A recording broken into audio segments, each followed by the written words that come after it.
ఇజ్రాయెల్తో పాటు గల్ఫ్లోని America స్థావరాలపై Iran ప్రతిదాడులు కొనసాగుతున్నాయి. ఉత్తర ఇజ్రాయెల్లో Nazareth పట్టణానికి సమీపంలో ఉన్న జర్దార్ అనే గ్రామంపై క్షిపణితో ఇరాన్ దాడి చేయడంతో భారీ నష్టం వాటిల్లింది. ఈ ఘటనలో 33 మంది గాయపడ్డారు. క్షిపణి తాకిడికి అనేక ఇళ్లు పూర్తిగా ధ్వంసమయ్యాయి. మరికొన్ని ఇళ్లు పాక్షికంగా దెబ్బతినగా పార్కింగ్ చేసిన వాహనాల్లో మంటలు చెలరేగాయి.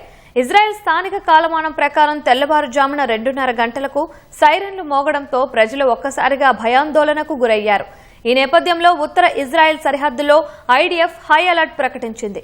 ఈ దాడులను ఇరాన్, హెజ్బొల్లా ఏకకాలంలో జరిపాయని ఐడిఎఫ్ పేర్కొంది. దుబాయ్లోనూ ఇరాన్ బాంబు దాడులు జరిపింది.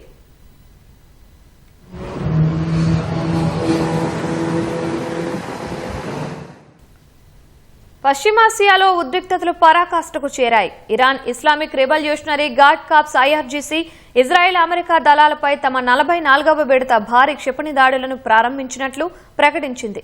ఇజ్రాయెల్ ఉత్తర ప్రాంతంలోని కిర్యత్ మోనా, హడెరా, హైఫా వంటి నగరాలపై అసంఖ్యాక క్షిపణులతో విరుచుకుపడినట్లు వెల్లడించింది.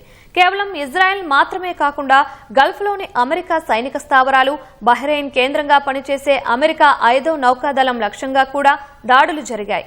ఈ దాడిలో కోరెం షహర్, ఖైబర్ షెకాన్, ఫతా, ఇమాద్ వంటి అధునాతన క్షిపణులను ఇరాన్ వాడినట్లు తెలుస్తోంది. ఈ క్షిపణులను అడ్డుకోవడానికి ఇజ్రాయెల్ తమ వైమానిక రక్షణ వ్యవస్థలను యాక్టివేట్ చేసింది. మరోవైపు అమెరికా తన స్థావరాల రక్షణకు అదనపు బలగాలను మోహరిస్తోంది.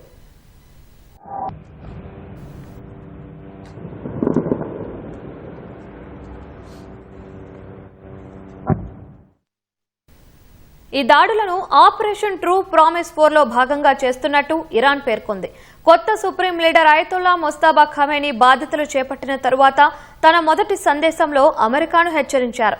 పశ్చిమాసియాలో అమెరికా స్థావరాలను మూసివేయకపోతే మరిన్ని దాడులు తప్పవని పేర్కొన్నారు. ఈ యుద్దం కొనసాగుతున్నంత కాలం ప్రపంచ చమురు రవాణాకు కీలకమైన హర్ముజ్ జలసంధిని మూసి ఉంచుతామని స్పష్టం చేశారు.